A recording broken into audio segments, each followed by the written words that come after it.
Hello,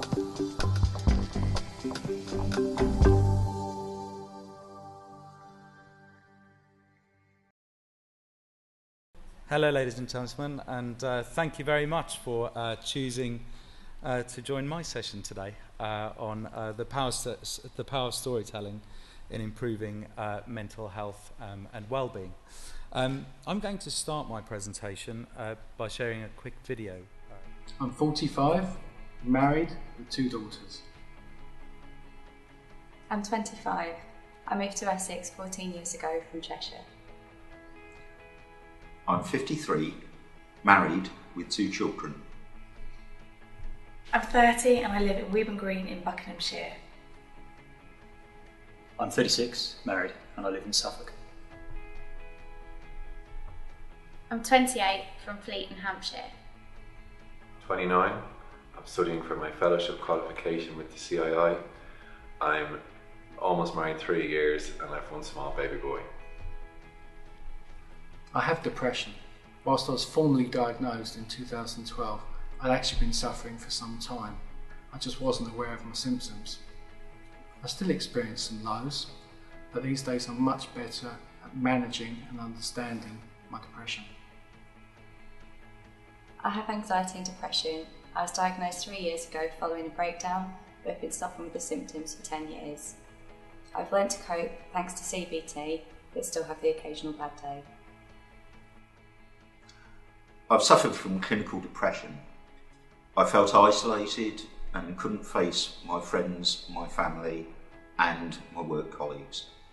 The worst point was sitting on my bed with uncontrollable tears and enough insulin in a syringe to kill myself. My wife intervened and saved the day. With a lot of help from an awful lot of people, I have made a recovery. I still get down days, but I know how to manage them now. I was diagnosed with depression in 2015 following a significant change in personal circumstances. I can only describe the feeling as trudging through treacle. Following my diagnosis, I went through CBT and counselling, which taught me to rationalise my thinking and taught me that I was not alone. I'm now happier than I've ever been. I've had depression and anxiety, culminating in a breakdown in 2012. There were times I felt physically sick at the thought of going to work. At times I burst into tears of relief when I got home on Friday. At times I couldn't function at work because I was trying so hard to seem normal. I have borderline personality disorder. In 2014, I took an overdose that ended up in a coma. I'm very lucky to be alive. Every day is a battle, but it's one worth fighting for. My father left my mother before I was born. My mother left me when I was 14 to live with my grandparents. There are days when I get worried, down or anxious and I don't know why. I enjoy running, which I find really meditative and it helps to clear my mind. I recently ran 5 half marathons in the space of a month for charity. I love to cook, especially the sweet stuff. I love baking cakes and making my own jam. I love to go to Zumba classes after work. I find dancing a great way to relax.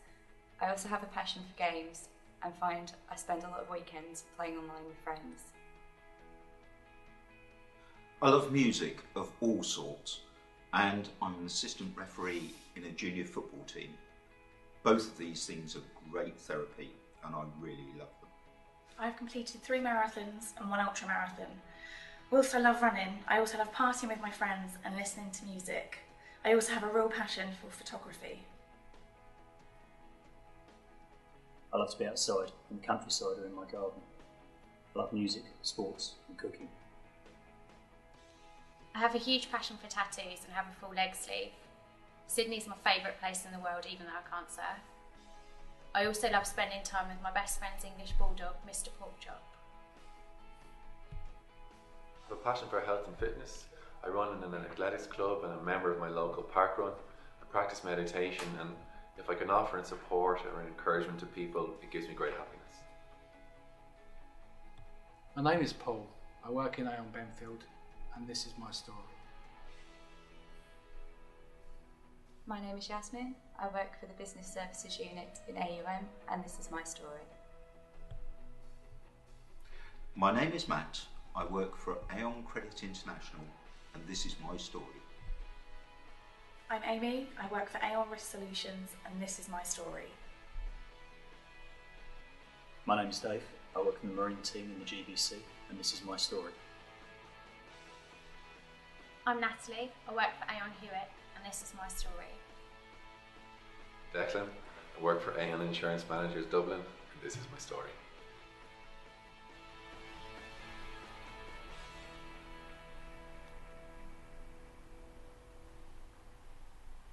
Great. So I thought it would be quite appropriate to start with Aon's This Is Me video, which shows you the power of storytelling firsthand. So why is it important for us to talk about our mental health, and why are videos such as that and colleagues sharing their stories openly about mental health so important? Well, we know that 1 in 4 people will suffer with a diagnosable mental health condition in any given year. That's a quarter of this room. We also know that 1 in 6 people of working age are depressed, anxious, or experiencing stress-related symptoms at any one time. And what's shocking is that depression will be the most common illness by the year 2030, bigger than any other condition in existence at the moment. The impact of this is that huge number of working days are lost each year, 91 million according to ACAS. Anxiety, depression and stress is also a cause of 43% of all working days lost due to ill health. Significant amount of days, productivity days lost. And you can double your cost of absenteeism and some more if you consider the impact of presenteeism on your business. So that's people coming to work whilst they are unwell. There are definitely challenges for us though around talking about mental health. 90% of people do not feel that they can be honest about mental health being the true reason for their absence. Now that's quite an important consideration, because when we look at our absence data, which often is an indicator for what the particular conditions and issues are within businesses so that we can target any interventions around well-being, we need to acknowledge that there's a big amount of mental health related absence that's not recorded. So someone might not be in, they might have told you they've got a migraine, they might say, I've got a tummy upset, but if you scratch below the surface, it really is mental health. The same number of people experience stigma and discrimination. 90% of people with a mental health condition say that they experience stigma and discrimination. That is far too big. 10% would be far too big, and that definitely is something that we need to tackle, and storytelling is one of the ways in which we can do that. And interestingly, only about a quarter of line managers report that they've had training on mental health, and we know that line managers are often the first line of defense for people when they want to talk about their mental health. They're often the first ones to spot that a team member of theirs is experiencing an issue. So training your line managers to feel confident to be able to approach an individual and have that conversation is really important. There are a few concepts that I just quickly want to look at around mental health and trying to understand the individuals and what they're going through a bit more. So the Thriving at Work report that was released in October last year basically categorized people at work with mental health conditions in 3 different stages. So either you're thriving at work, some people will be struggling in work, and some people will be ill because of a mental health condition, possibly off. And if you look at the kind of green to red on the screen, that's what we refer to as the mental health continuum. So we recognize through this continuum that any employee will be at any different stage of mental health on any particular day.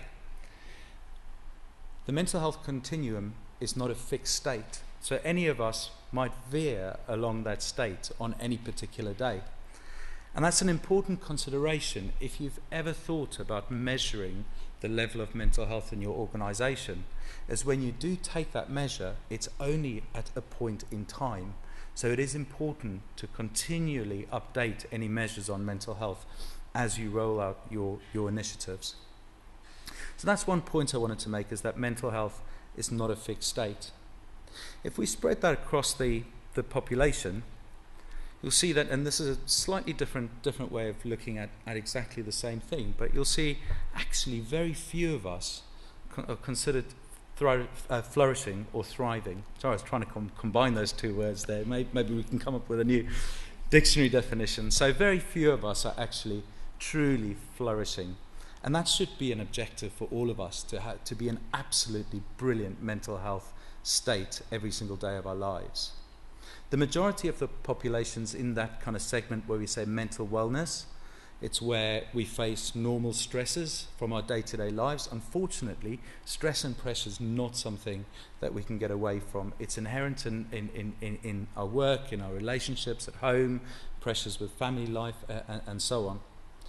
The challenge, though, is to make sure that we don't go over to the left of the screen, so that we protect our mental health and don't start to languish, and for that not to develop into a mental health disorder.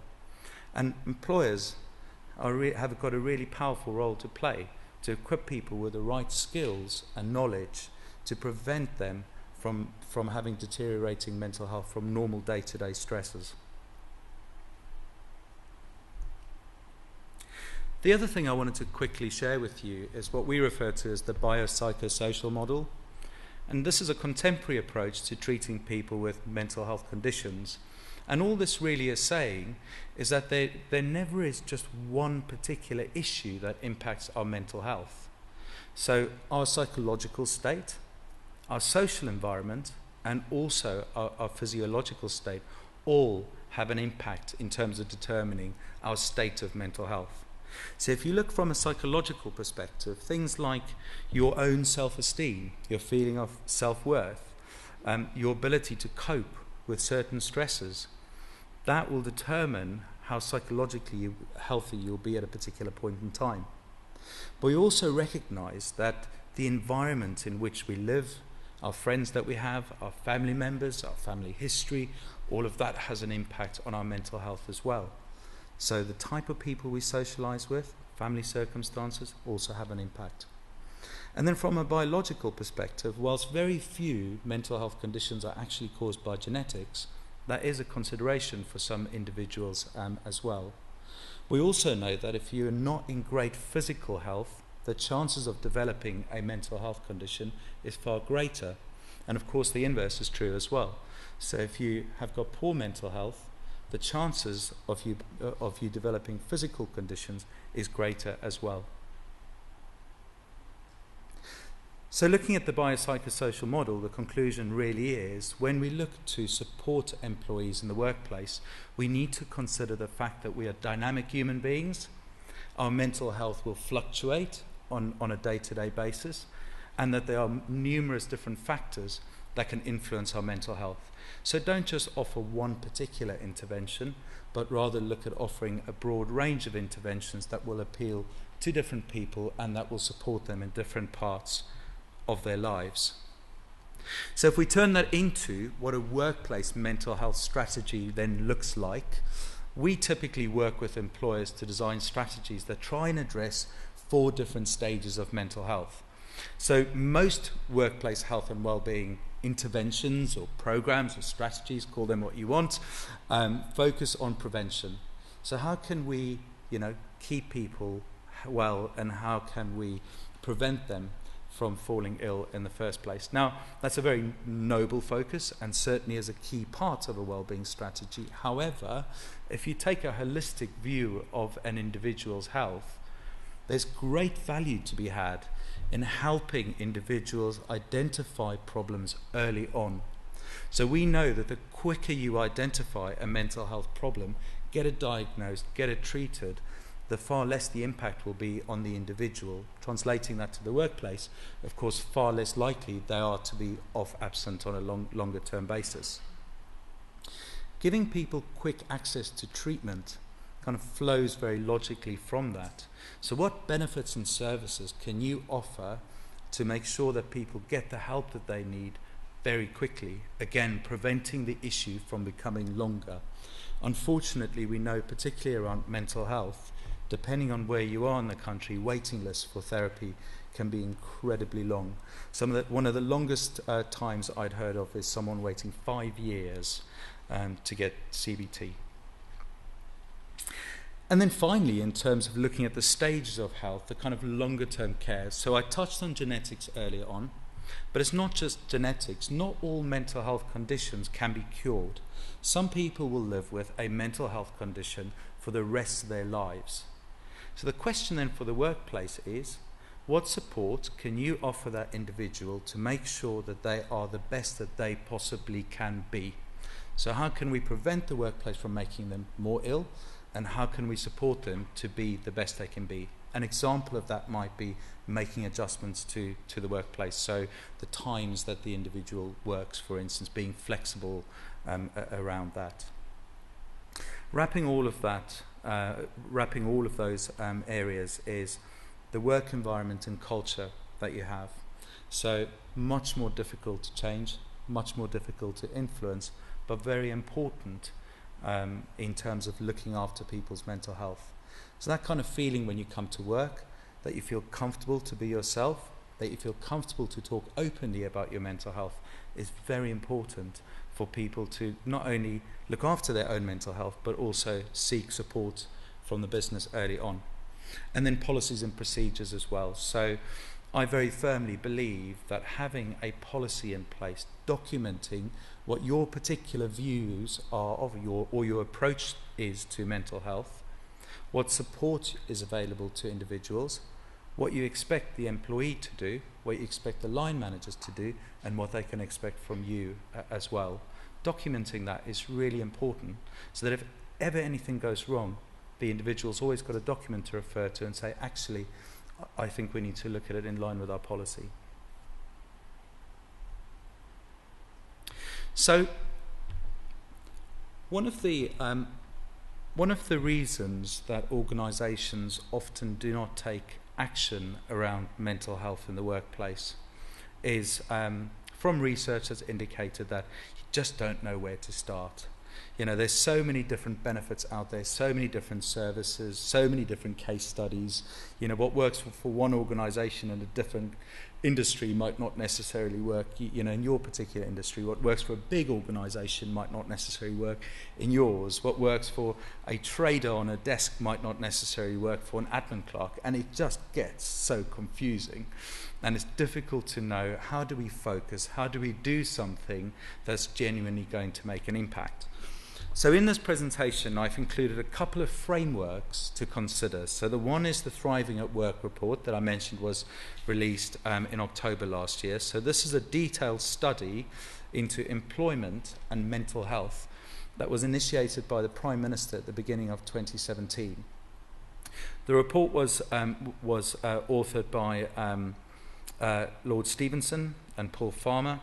Paul Farmer being CEO of Mind, and Stevenson a big campaigner in the mental health space. And the report's essentially made 40 recommendations, each one of which we will go through in granular detail now. How much time have we got? I'm only kidding. But there are 10 standards that I would like to go through in a bit more detail. So I'll apologise in advance. There's a little bit of reading involved, but I do want to make sure that we cover all of them in detail. So essentially, the Thriving at Work report has got 10 standards. 6 of them are what they refer to as the core standards for improving mental health in businesses. And the report recommends that these 6 standards any organisation of any size can implement. And then for larger organisations with 500 or more employees, it recommends a further 4 standards, so the enhanced standards also be implemented. So let's have a quick look at what those 10 standards are. The first one is to produce, implement and communicate a mental health at work plan that promotes good mental health of all employees and outlines the support available for those who need it. So we've just touched on the importance of having policies in place. And having a plan around mental health is one of the standards in the Thriving at Work report. The second one is developing mental health awareness amongst employees, so making tools and support accessible to them. So many organisations offer training around mental health. You can get that from charities. So Mind does mental health awareness training. Organisations like Mental Health First Aid, your medical insurer sometimes will offer mental health training. And the third is very closely linked to the This Is Me video that we just shared. So encouraging more open conversations about mental health in the workplace and the support that's available when employees are struggling, during the recruitment process, and at regular intervals throughout employment. And also offering appropriate workplace adjustments to employees who may require them. This is tricky, and I realise that talking about mental health in the workplace is difficult. Firstly, we need to get people to open up, to feel comfortable to be able to talk about their mental health. I think from a HR perspective and a line manager perspective and a colleague perspective, there's a line that you're worried about crossing. People are worried about using the wrong terminology when they approach someone and maybe offending them, maybe making the situation worse. And that's where policies and the training and the awareness and the normalising of mental health plays a really important part. The fourth standard is providing your employees with good working conditions and ensure that they have a healthy work-life balance and opportunities for development. There's a lot in that, actually, in that particular point. If you look at kind of good working conditions, an example of good working conditions that I always look at is the Health and Safety Executives management standards. So they're basically 6 academically proven standards that exist that have an impact on employees' work-related stress. So where work has an impact on mental health and causes stress. If you haven't heard of those, it's well worth looking at the Health and Safety Executives website. Just search HSE stress and it will come up with the 6 standards. But they are essentially demands. So what demands are you placing employees in terms of their workload and work patterns? Control. So how much control does the individual have over the way that they do their work? Now we recognise that not every work environment can give individuals control, depending on what you do. So if you're on a manufacturing line, you're actually quite restricted in terms of what you can and can't do. So support for individuals in their work. So what encouragement do you provide individuals? What resources do they have in order to do their work really well? Relationships in the workplace. So how do you get colleagues to foster better, closer relationships, more positive working relationships? Now that sounds a little bit fluffy. If we go to the hard stuff, how do we try and avoid and deal with conflict? Because conflict will come up in the workplace. And also, if there's any unacceptable behaviour within the workplace that has a negative impact in relationships, obviously it does. How do you tackle that? How do you address that? Then in terms of the individual's role, so do they actually understand what it is they need to do? That's something as basic as job descriptions, very important stuff, so that people know what it is that they're expected to deliver. And are there any conflicts in terms of their role and other things that they need to do in the organisation? And then lastly, but certainly not least, is change. So how do you communicate change within the organisation? How do you manage change? And this is not just big stuff. This is not just M&A. This is small little things that could happen in the organisation on a day-to-day basis. It could be moving to a new system.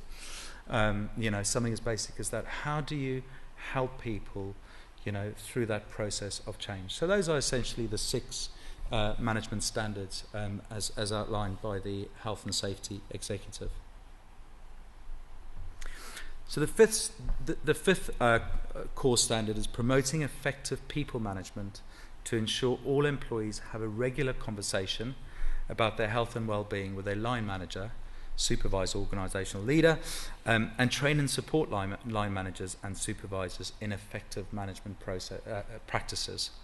Line managers are so key in this entire process, and from the research we've done, we realise that line managers don't feel equipped enough in order to have that conversation with employees.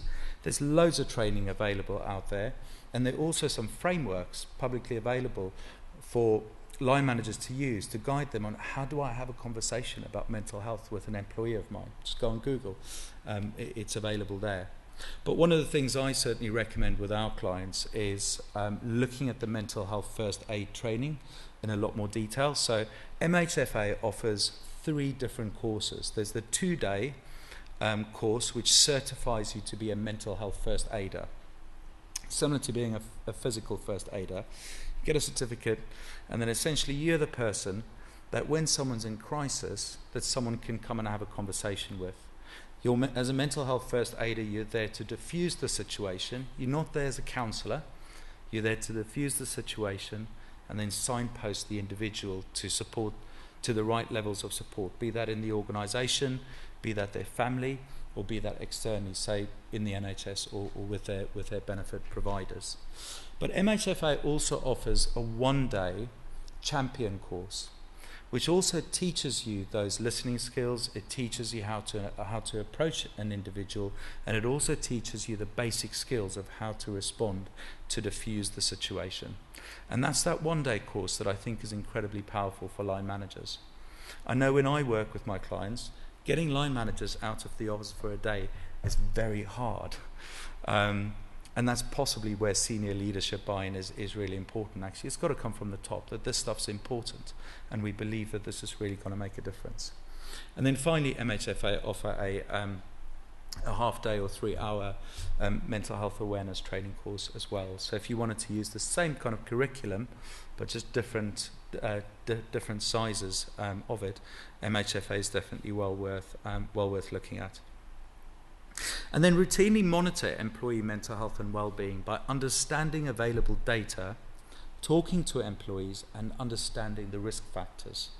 So data analysis is quite important. Most of you are probably sitting on some really rich, insightful data to understand what's happening within the business from a mental health perspective. So if you've got an employee assistance program, you can see how many people are using the service and for what reasons that they're calling. You can also see the severity of the issue by knowing how many people then go on for actual counselling, structured counselling, versus those just call for one-time support.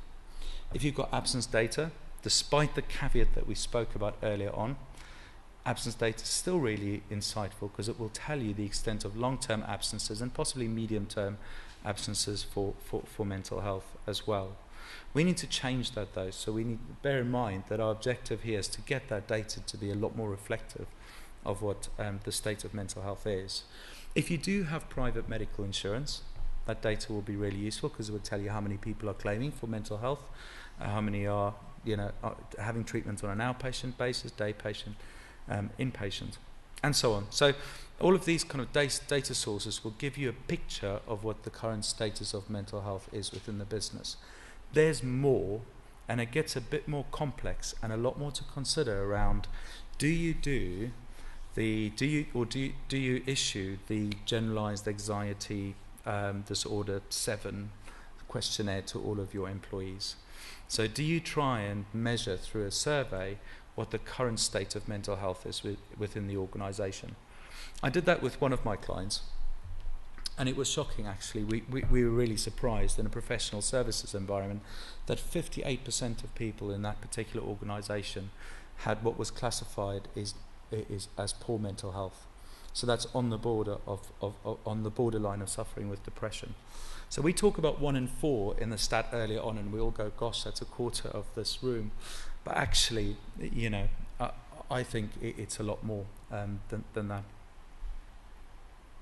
And then let's just quickly look at the enhanced standards. So just to remind you, the 6 core standards is what's recommended all companies adopt. The government's already adopted this in 3 departments covering over 2 million employees. So this is in place out there at the moment.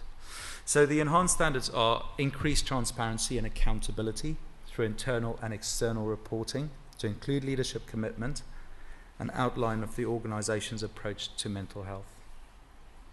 So this is all about transparency around mental health, having a statement and having a plan both internally and externally published. Demonstrating accountability by nominating a health and wellbeing lead at board or senior leadership level with clear reporting duties and responsibilities.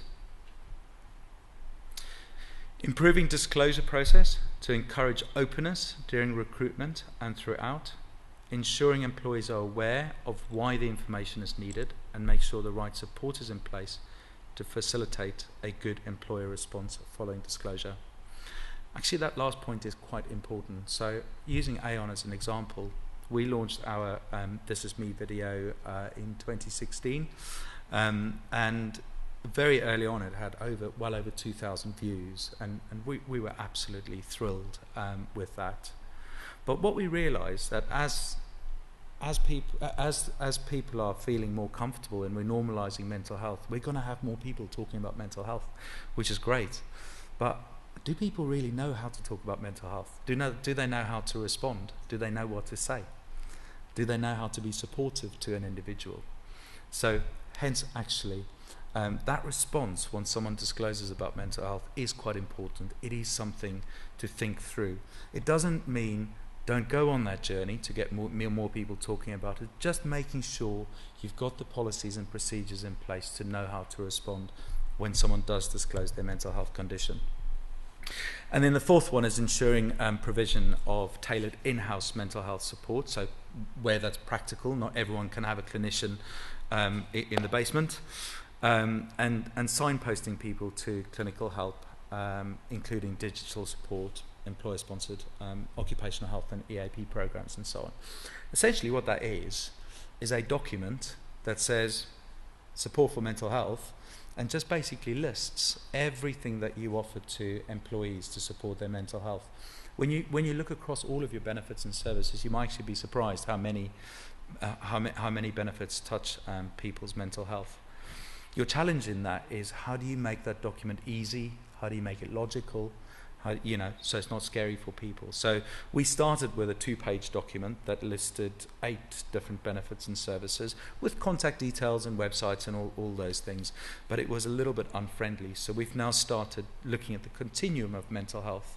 So the way we're now communicating mental health within Aon is from green to red and saying these are all of the things that we do to support you at every stage of your mental health. For us, that was a logical way to communicate it. You might find your own way as well. But the second framework to look at is the Time to Change pledge. So in case you don't know about the Time to Change pledge, Time to Change is a national initiative in partnership between Mind and Rethink Mental Illness. And it essentially is a set of 7 standards that employers agree to work towards. So you don't have to have done this to sign the pledge. Signing the pledge is quite a positive public confirmation that you as an organisation will be tackling mental health stigma within your organisation. Usually have a picture, a big card that you sign with your MD and anyone else who's involved, and it can be a really great positive campaign internally for you as an organisation. But the 7 standards essentially that I'll whiz through quickly is, so demonstrating senior level buy-in, demonstrating accountability and recruiting employee champions, raising awareness about mental health. You'll see some of the overlap here. Updating and implementing policies to address mental health problems in the workplace. Ask your employees to share their personal experiences of mental health problems. Provide information about mental health and signpost employees to support services, and equip line managers to have conversations about mental health. So, lots of overlap between the two, which actually I think is a really positive thing. To me, that almost reconfirms that, we're looking at the right issues here. So the This Is Me campaign, I just wanted to quickly give you some more information on. This Is Me aims to help people talk about mental health without fear. It aims to reduce the stigma that still exists around mental health and dispel any myths about mental health and well-being in the workplace. It essentially has got 3 different parts to it. The one is storytelling, which you've seen. The second is the Green Ribbon campaign, which is a green ribbon that you can order from the website, which, when employees wear it, essentially shows that they're open to talk about mental health and they support mental health. So it's great for visibility. You can take that campaign very far if you want to. During Mental Health Awareness Week, we are turning our entire building green, for instance. And that's a campaign that a number of organisations have done in the city, including the Bank of England. And then finally, what was launched a couple of weeks ago was Wellbeing in the City. And this is an online training course that's in 7 modules, I think, and it teaches people very important listening skills and responding skills around mental health. So this is developed by the Samaritans in partnership with PwC. The This Is Me campaign has got 260 organisations registered so far. 70 companies have participated and created This Is Me videos, as Aon has. Over 100 employees sharing their stories of mental health, and potentially reaching well over 700,000 employees in the UK. So let's have a quick look back at those principles and This Is Me, and see to what extent the storytelling can help you towards those principles. I won't go through these in detail, but essentially This Is Me helps you to meet 6 of the 7 time to change criteria. It also helps you to meet 3 of the 6 core standards in the Thriving at Work report.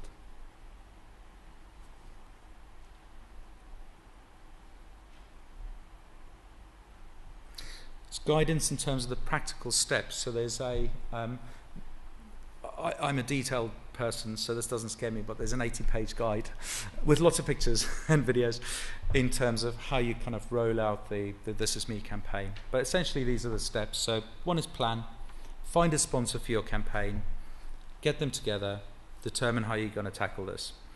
Identify your candidates, and you can do that through your D&I networks, newsletters, on your intranet site, posters, and many other ideas of how you can get people to put themselves forward. You then would need to help people to craft their stories, so you'd have to guide them, so a bit of a script. So as you saw, we did the intro. We did something personal. We then spoke about their mental health challenges, and then we spoke about actually what do you like, what do you cope with, what helps you to cope. And that's our script. You can do your own. Shortlist the storytellers, and then also share other videos that have been done.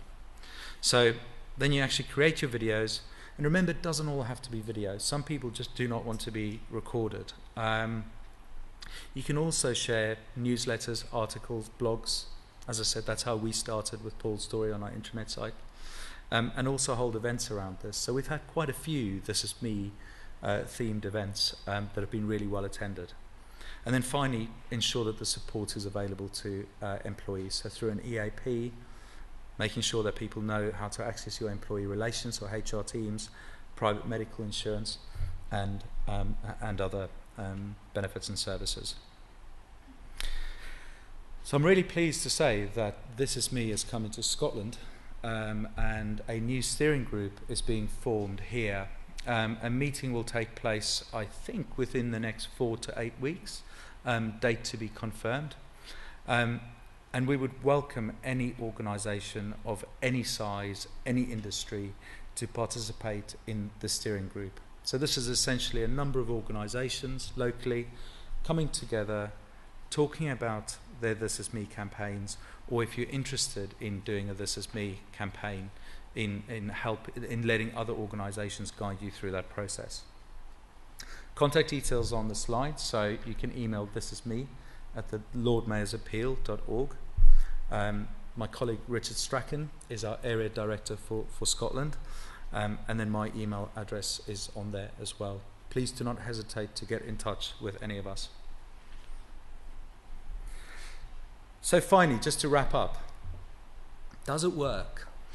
There are a million different stats I could share. These are the ones that particularly stand out for me. So staff turnover actually is often, so retention of talent is becoming one of the top challenges for HR professionals. We know that a well-designed wellbeing program can reduce staff turnover by up to 25%. We also know through academic studies that the stock market value of companies who invest in employee health and wellbeing appreciate at a rate far greater than those who do not. This is a really good stat to use with your FD. And from a mental health intervention perspective specifically, we know that the return on investment is more than 4 to 1. Thank you very much.